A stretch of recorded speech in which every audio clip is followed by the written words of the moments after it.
하나님의 말씀은 로마서 2장 12절부터 16절까지 말씀입니다. 로마서 2장 12절부터 16절까지 말씀입니다. 로마서 2장 12절부터 16절까지 말씀을 우리 한 절씩 교독하면서 봉독하면 좋겠습니다. 로마서 2장 12절부터 16절까지 교독하도록 하겠습니다. 무릇 율법 없이 범죄한 자는 또한 율법 없이 망하고 무릇 율법이 있고 범죄한 자는 율법으로 말미암아 심판을 받으리라.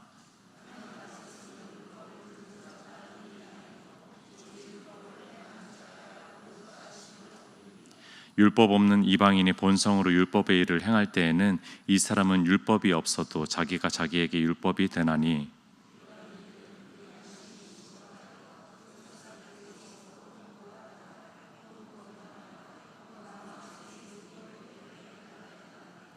다 함께 곧 나의 복음에 이른 바와 같이 하나님이 예수 그리스도로 말미암아 사람들의 은밀한 것을 심판하시는 그날이라. 아멘. 배낭여행을 할 때 중동 지역을 지나간 적이 있었습니다. 이슬람 국가죠. 이슬람 국가를 지나간 적이 있었는데 아주 좀 특별한 문화적 경험을 했습니다. 종교적 경험을 했습니다. 이슬람 문화를 경험을 한 것이죠. 한 달 정도 라마단 기간이라는 기간을 둡니다. 이슬람 국가들은요. 그래서 라마단을 선포하고 그 시간은 가난한 자들의 굶주림을 직접 몸소 체험하고 그리고 경건을 테스트하기 위해서 해가 떴을 때부터 해가 질 때까지 그 시간이 굉장히 길잖아요. 그 낮 시간 동안에 금식을 하는 겁니다. 그래서 절제를 경험하는 것이고 또 금식을 하면서 또 하나님을 그들이 믿는 하나님, 그들이 따르는 이제 알라를 더 신앙해 보려고 하는 그런 시간을 라마단 시간이라고 얘기를 합니다. 그때 저는 이제 몰랐는데 터키, 또 시리아, 레바논 그런 이제 이슬람 국가를 여행하게 됐어요. 유럽을 지나서 마침 그때 거기에 입국하면서 여행할 시기가 돼서 들어갔는데 라마단이었더라고요. 굉장히 힘듭니다. 라마단 때는요 여행자들이 여행을 하지 않습니다. 왜냐하면 현지인 음식점이 문을 열지를 않아요. 현지인 음식점이 그래도 음식이 싸거든요. 고급 레스토랑은 문을 열지만 현지인 음식점은 열지 않습니다. 왜냐하면 현지인들이 오지 않으니까요. 또 본인도 이슬람 교도이기 때문에 요리를 하지 않습니다. 요리를 할 필요가 없습니다. 누구 먹을 사람도 없고 자기도 먹지 않기 때문에 그 기간 동안은 현지인 음식점이 열지 않기 때문에 그때는 배낭여행자들을 피해라 라고 할 텐데 제가 지금 그 라마단 기간을 몰랐던 거예요. 어쨌든 이제 그때부터 이 중동 지역 터키, 시리아, 레바논 이런 지역들을 여행하게 됐습니다. 아주 흥미로운 그런 문화적 체험이었습니다. 그때 그들이 기도하고 그들이 금식하는 절제의 모습을 보았죠. 근데 해가 지는 시간부터 그들은 요리를 막 엄청나게 소란스럽게 하기 시작합니다.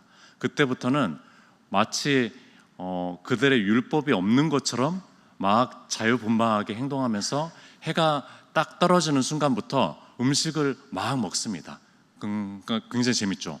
한편으로는 금식과 절제를 그렇게 했는데 한편으로는 또 굉장히 자유분별하게 그렇게 또 생활하는 모습을 이 양극단을 볼 수가 있는 것이 바로 라마단 기간이었습니다. 그때 또 이제 제가 이슬람 국가를 방문했으니까 이슬람 사원을 땅밟기의 마음으로 방문을 해봤습니다. 그 기간 동안은 더 많은 이슬람 교도들이 이슬람 사원을 찾아가서 정성스럽게 손을 씻고 거기에 이제 물이 있거든요. 큰 물이 있습니다. 그래서 손을 씻고 양말을 벗어가지고 또 발을 씻고 정성스럽게 그 사원에 들어가서 또 정성스럽게 절을 하는 그들의 기도죠. 정성스럽게 기도하는 그런 모습을 볼 수가 있었습니다. 사원에서뿐만이 아니라 그들은 이제 길을 가다가도 시간이 되면은 담요 같은 거를 가지고 다녀요. 그 기간 동안은 담요 같은 거를 가지고 다니면서 그 담요를 갑자기 펼칩니다. 그 시간, 기도의 시간인가 봐요. 그래서 거기에서 절을 하면서 기도를 하는 모습을 많이 볼 수가 있습니다. 이슬람 나라에서 몇 차례 환대라는 것을 경험했거든요. 기독교 국가에서는 오히려 경험하지 못하는 그 환대를 경험합니다. 한 어린이가 저를 초청해서 가정집으로 가게 되고, 또 한 두세 명의 청년들이 저보다 더 젊은 청년들이 저를 초청해가지고 식사를 같이 하게 되고, 그 환대라는 문화도 경험하게 됩니다. 그들은요 쿠란을 지키려고 하는 것이죠. 그리고 샤리아라고 하는 율법이 있습니다. 그들의 율법이 있어요. 그것을 지키려고 했던 그 사람들의 모습을 볼 수가 있었죠. 그러니까 그들은 규범으로서 있는 율법을 지키는 사람들이었습니다. 자, 그렇게 여행을 하면서 들어간 곳이 바로 이스라엘입니다. 배낭여행자로 중동 지역에 스탬프가 찍히고, 여권에 스탬프가 찍히고 이스라엘을 들어가려고 하면은요 굉장히 힘듭니다. 저는 이제 돌아가는 비행기 티켓이 있는 사람이 아니니까 계속 여정을 가야 되니까, 그런 사람들은 입국하기가 힘들어요. 왜냐하면 시리아는 왜 들어갔냐, 레바논은 왜 들어갔냐, 중동 지역은 왜 들어갔냐, 이렇게 묻거든요. 근데 어찌됐든 한 두세 시간에 걸쳐가지고 입국을 하게 됐습니다. 이스라엘은 라마단과 전혀 상관이 없는 나라더라고요. 아무래도 이제 유대인들의 나라니까요. 이스라엘에 입국했는데 굉장히 자유분방하고 식당이 다 열려 있어가지고 너무나 안심을 하고 감사했는데, 이들이 율법을 어떻게 잘 지키나 좀 보려고 했는데 율법을 거의 지키는 사람이 없습니다. 이들의 한 5% 정도만 정통파 유대인이라고 합니다. 정통파 유대인. 그러니까 이들만 율법을 철저하게 지키는 것이었던 것입니다. 이들 중에서 정통파 유대는요 검은색 코트를 입고요 중절모를 쓰고 있습니다. 그리고 남자들이 머리를 길게 딴 그런 사람들을 보게 됩니다. 이스라엘에 가면은요 이 사람들이 바로 정통파 유대인들이고요. 금요일 저녁부터, 안식일이 찾아오는 금요일 저녁부터 해서 토요일까지 이들은 운전도 하지 않고 요리도 하지 않습니다. 생산적인 행동을 하지 않겠다라고 한 것이죠. 또한 생선을 살 때는 비늘이 있는 곳으로 구입을 하고요. 고기는 되새김질하는 동물을 먹습니다. 고기와 우유를 절대 함께 먹지 않고요. 남녀 모두 맨살을 드러내지 않습니다. 여름에도요. 여자는 절대 바지를 입지 않습니다. 결혼도 정통파 유대인들끼리만 결혼을 합니다. 왜냐하면 율법을 지키려면은 배우자가 율법을 지키는 사람이어야지 같이 지킬 수 있으니까 결국에는 정통파 유대인들끼리만 결혼할 수밖에 없는 것이죠. 낙태도 하지 않습니다. 이들은 이들의 정체성을 오롯이 지키기 위해서 이런 삶의 패턴들과 율법을 지키려고 하는 분투들을 하고 있는 사람들이었죠. 그들은 정해진 시간에 통곡의 벽이라고 하는 예루살렘 성전에서 벽 하나가 남아있다고 합니다. 이것도 사실은 잘 모르겠어요. 벽 하나가 남아있다고 하는데 그 벽을 향해서 계속 이렇게 기도를 합니다. 진짜 열정적으로 기도를 합니다. 실제로 보고 있으면 그 정통파 유대인들, 심지어 이제 그냥 유대인들도 거기에서는 기도를 참 많이 하고 있는 모습을 보게 됩니다. 유대인들도요, 이들도 규범으로서 율법을 지키고 있는 것이고 지금도 지키고 있는 것이죠. 유대인들에게 율법은요 삶의 기초입니다. 오늘 율법에 대해서 좀 얘기하려고 합니다. 율법은 도대체 무엇입니까? 그리고 우리에게 율법은 어떻게 이해해야 되는 것입니까? 율법에 대해서 좀 얘기해 보도록 하겠습니다. 예수님 당시에 유대인들이 느꼈던 율법은요 우리가 상상하는 것 이상입니다. 아주 가히 상상하기도 어려울 정도로 이들은 가치롭게 여겼던 것을 바로 율법이라고 생각했습니다. 이들은 천상의 것이라고 생각했습니다. 왜냐하면 하나님께서 직접 써준 성경은 10계명밖에 없으니까요. 그 10계명을 모세가 친필로 쓴 그 돌판을 받았잖아요. 받으면서 이 율법, 여기에서부터 파생된 수많은 율법들이 하나님으로부터 온 온전한 것, 완전한 것이라고 생각해서 천상의 것이라고 생각했고 최고의 것이라고 생각했고 절대적인 것이라고 생각했고 손에서 놓으면 죽는다라고 생각한 것이 바로 이 율법입니다. 우리는 성경을 잘 놓잖아요. 그러나 그들은 이 율법을 놓으면 죽는다라고 생각한 사람들이 바로 이 유대인들입니다. 그래서 요한복음 7장 49절에 이들이 이렇게 얘기합니다. 율법을 알지 못하는 이 무리는 저주를 받은 자더라, 이렇게 얘기를 해요. 율법을 모르는 이들은 저주를 받은 자라고 이 유대인들이 얘기하는 것이죠. 유대인들은 이방인들이 멸망당하는 이유는 율법이 없기 때문이다 라고 얘기하고 있고, 또 자신들이 구원받은, 자신들이 하나님의 백성으로서 살아갈 수 있는 것은 율법이 있기 때문이라고 철저하게 믿은 사람들이 바로 이 사람들입니다. 우리 존 칼빈을 잘 아실 것입니다. 존 칼빈 종교개혁가고요. 그리고 장로교단이 아주 교과서처럼 생각하는 책이 있습니다. 그 책이 존 칼빈의 기독교 강요입니다.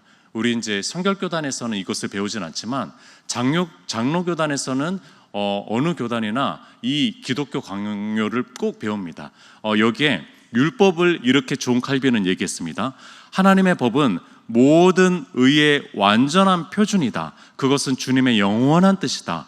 위를 보아라, 의롭고 거룩한 삶의 표준, 그리고 의의 원형을 보아라 라고 얘기합니다. 그러면서 누구든지 삶을 통하여 하나님의 법도를 실행할 경우 그는 주님 앞에서 요청된 완전성을 이룰 수 있을 것이다. 이것을 확실하게 하기 위해서 하나님은 율법을 실천한 사람들에게 현세의 큰 복을 주실 뿐 아니라 영생의 보상을 주시겠다고 약속하셨다라고 기록을 했습니다. 아주 정당합니다. 율법에 대해서 정확하게 얘기한 것입니다. 율법을 잘 수행하면은요, 현세의 복뿐만이 아니라 영생을 보장하셨습니다. 문제는요, 이 율법을 정신적으로, 또 마음적으로, 또 영혼으로, 또 규범적으로 다 온전하게 지킬 수 없다라는 것이 문제입니다. 이것이 문제라는 것이죠. 이슬람 교도들도, 또 유대인들도, 우리 그리스도인들도 어떤 누구도 율법을 규범으로써, 또 율법을 우리의 정신으로서 온전하게 다 지킬 수 있는 사람이 없다라는 것이 문제라는 겁니다. 이 율법을 지킴으로 인해서 구원을 받고 하나님 백성이 된다라고 하면은요, 여기에 반열에 들어갈 수 있는 사람은 단 한 사람도 없습니다. 여기에 이 조건을 충족할 수 있는 사람은 단 한 사람도 없습니다. 어쩌면은 내가 짧게 살면 살수록 더 좋을 수도 있어요. 짧게 살면 살수록 이것을 더 성취하기가 더 좋을 수도 있을 것 같습니다. 오히려 그 법에 따라서 심판을 받는다라고 얘기합니다. 12절을 한번 읽어보겠습니다. 무릇 율법 없이 범죄한 자는 또한 율법 없이 망하고 무릇 율법이 있고 범죄한 자는 율법으로 말미암아 심판을 받으리라. 그러니까 구원이 율법이 기준이라면요, 율법이 없는 이방인들은 안 됐습니다. 이들은 그냥 망하는 인생으로 태어난 것입니다. 이들은 율법을 소유할 수 없기 때문에 이들은 그냥 망하는 인생으로 그냥 태어난 거예요. 이들은 운명론적으로 망하는 인생으로 태어난 겁니다. 태어나는 것이 안타까운 인생이죠. 이들은 구원을 받지 못하니까요. 그러나 율법을 가진 유대인들은요, 오히려 그 율법으로 심판을 받게 된다라고 얘기하는 겁니다. 율법이 기준이라면, 구원의 기준이라면 율법이 없는 이방인들은 당연히 구원을 못 받는 거고요. 율법을 가진 유대인들도 율법으로 인해서 심판을 받기 때문에 율법을 정신으로나 실천으로나 규범으로나 다 지킬 수 있는 사람이 없기 때문에 오히려 심판의 도구가 되지 구원의 도구가 되지 않는다라고 얘기하는 것입니다. 그렇다면 율법은 우리 인간에게 실제로 어떤 역할을 하는 것일까요? 이것이 이제 중요한 것이죠. 어떤 역할을 하는 것일까요? 두 가지 역할로 좀 크게 볼 수가 있을 것 같습니다. 첫 번째는요, 율법은 하나님과 우리와의 관계성을 위해서 최소한의 울타리 역할을 합니다. 율법은 하나님과 나와의 관계를 위한 최소한의 울타리 역할을 한다라는 거예요. 그러니까 이제 관계 유지의 역할을 하는 것입니다. 우리가 어떤 울타리가 없으면은 우리가 제멋대로 나가는 양과 같잖아요. 그렇기 때문에 폭주 기관차처럼 막 나가는 것이 우리의 인생이잖아요. 우리의 모습이잖아요. 우리의 삶이잖아요. 우리의 마음이잖아요. 그래서 최소한의 울타리 역할을 해주는 것이 바로 율법이라는 겁니다. 최소한의 안전장치 역할을 해주시는 것이 바로 율법이라는 겁니다. 그러니까 율법은요, 다른 사람을 정죄하는 도구가 아닙니다. 율법은요, 나를 되돌아보게 하는 거울입니다. 율법은 먼저 나를 되돌아보게 하는 것이 바로 이 율법의 기능이라는 겁니다. 두 번째 역할, 두 번째 역할은 이제 율법이 신약으로 오면서 율법은 오히려 하나님과 나와 관계가 깨졌다라는 것을 정죄해 주는 역할을 합니다. 이제 신약으로 와서는요, 이 율법은 우리가 죄인인 것을 깨닫게 해주는 역할을 합니다. 오히려 정죄하고 미리 심판을 해주는 거죠. 그래서 주님을 만날 수 있도록 하는 것입니다.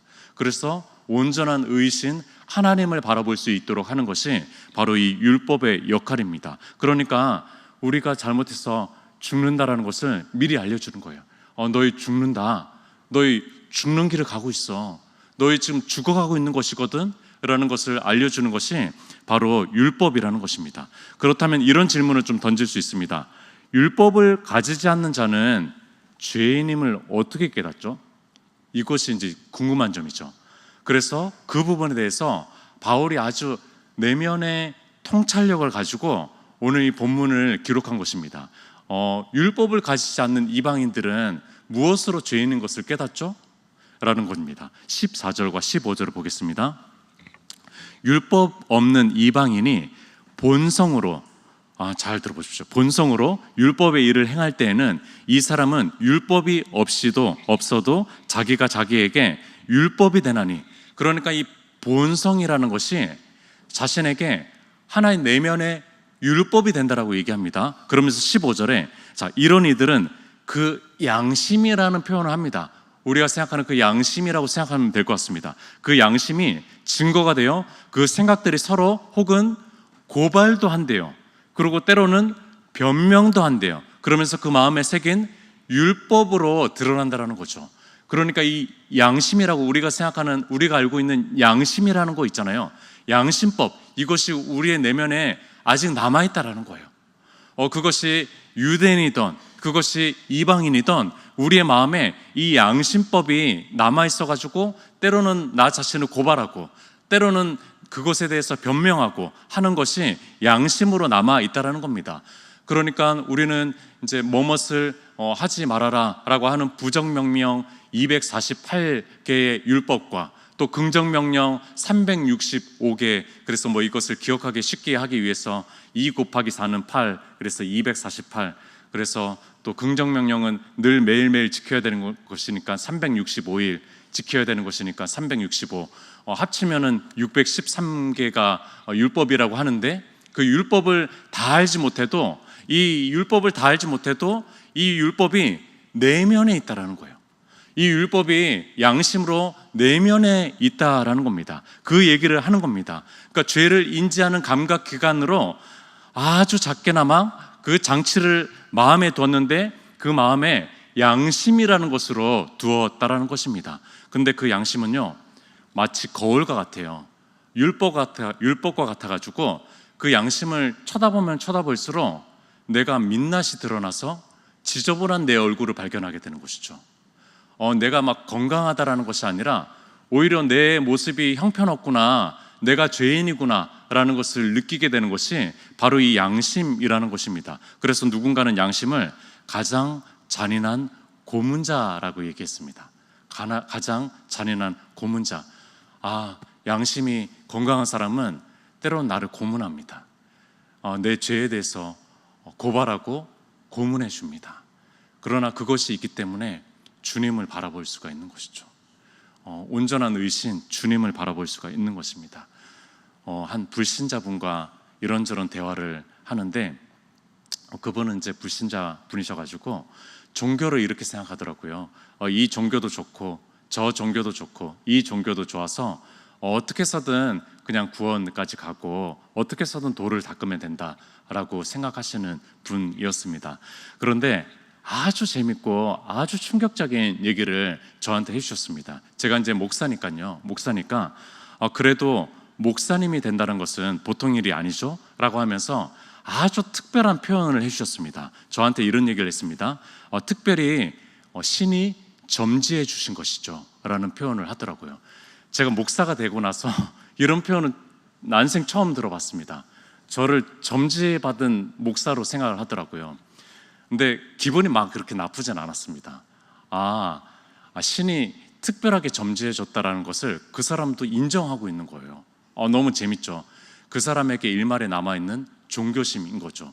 목사나 또 어떤 종교인이나 그냥 되는 것은 아니다. 어떤 신적인 점지가 있을 것이다. 그러면서 제 아내가 옆에 있었거든요. 아내한테 우리는 하나님이 부르셨다고 하는데 이분이 점지했다고 하네. 그런 이제 대화들을 속삭이면서 했었습니다. 우리는 하나님 부르신 거죠. 점지라는 말은 아닌 것 같은데 어쨌든 그 안에 그 불신자분도 그런 마음이 있었던 거예요. 목사나 종교인 이런 사람들은 하나님께서 특별히 또 세우셨고 부르셨다라는 마음이 있었다라는 겁니다. 그것이 일말에 주님을 만날 수 있는 접촉점이 됩니다. 그것이 남아있는 종교심입니다. 양심이란 내면의 율법입니다. 내면의 율법. 나를 정죄해주고 내게 더 필요한 것이 있다. 내게 더 궁극적인 것이 필요하다. 내게 더 절대적인 것이 필요하다라는 것을 알려주는 내면의 율법입니다. 그래서 나 몰라서 그랬어? 나 몰라서 그랬어?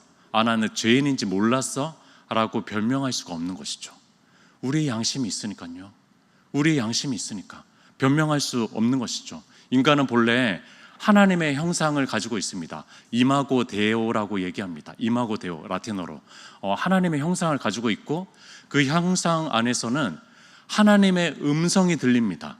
하나님의 목소리가 들려요. 그러나 이것을 하나님의 형상을 우리가 잃어버림으로 인해서 그 음성조차도 손상이 됐어요. 음성이 손상이 된 것이죠. 그렇기 때문에 그 양심도 손상이 된 것입니다. 그렇기 때문에 양심을 통해서 구원받을 수 있는 사람은 없습니다. 손상된 양심을 통해서 구원받을 수 있는 사람은 절대 없습니다. 그래서 일말에 남아있는 양심을 가지고 우리는 주님을 몰라도 부모를 공경하게 되는 것이죠. 그리고 어떤 법들을 지키려고 애를 쓰는 것이죠. 국가도 법을 제정할 수 있는 것이죠. 나름대로 상과 벌을 내릴 수 있는 것이죠. 우리가 어른을 존중할 수 있는 것이죠. 우리 안에 남아있는 양심이 있기 때문에 그런 것입니다. 세상 사람들도 양심이 있기 때문에 그런 법률들을 제정하고 합리적인 어떤 기준들을 세울 수 있는 것입니다. 그러나 양심은요, 절대 기준이 될 수가 없습니다. 손상됐기 때문에. 이 양심은요, 최소 기준입니다. 이 양심은 상대적 기준입니다. 하나님의 의의 기준에 비해서는요, 이 양심이라는 기준은 우리가 어떻게 이렇게 따라갈 수 있는 기준이 되지 않습니다. 하늘이 내려준 율법도 우리 내면에 남아있는 양심도요, 하나님의 기준에 합격할 수 있는 통로가 절대 되지 못합니다. 결국에는요, 율법을 통해서도 또 양심을 통해서도 주님이 필요하게 됩니다. 우리 모두에게 주님이 필요하게 된다는 거예요. 주님을 찾을 수밖에 없게 된다는 것입니다. 저는 그 십계명 2개의 돌판이 굉장히 뜨겁게 느껴집니다. 분명 이제 그 시내산, 광야 시내산은 대낮이 되면 굉장히 뜨겁습니다. 굉장히 뜨겁고 이 나무조차도 하나 없는 그런 이제 민둥 산이기 때문에, 아주 작은 산이기 때문에 굉장히 뜨겁습니다. 그렇기 때문에 두 돌판이 뜨거운 것만이 아니라 저는 그 돌판을 주신 주님의 마음이 느껴져서 뜨겁습니다. 이 율법을 내려주면서 주님은 예수 그리스도, 하나님은요, 예수 그리스도를 바라보셨을 것 같아요. 예수 그리스도. 이것으로 너희가 율법을 너희 스스로 다 지킬 수 없다는 것을 내가 이미 알고 있다 라고 하면서 당신의 사랑을 담은 그 율법이, 십계명 이 2개의 돌판이 저는 그 사랑으로 뜨겁다라는 생각을 해봅니다. 이것이 주님의 사랑인 거죠. 어쩌면 주님의 사랑인 겁니다. 거기에서 이런 음성이 들리는 거죠. 주님께서 이 땅에 성육신하시는 것처럼 나는 율법을 폐하러 온 것이 아니라 완성하러 왔다. 내가 너를 너무너무 사랑해서 왔다. 내가 너를 대신하여 율법을 이루러 왔다. 내가 너를 버리지 않고 내가 너를 내 백성 삼기로 한 약속을 내가 이행할 것이다 라는 것이, 이 십계명 2개의 돌판을 직접 하나님께서 친필로 주실 때 주님께서 친히 자신의 독생자를 주신 것처럼 뜨겁게 느껴집니다.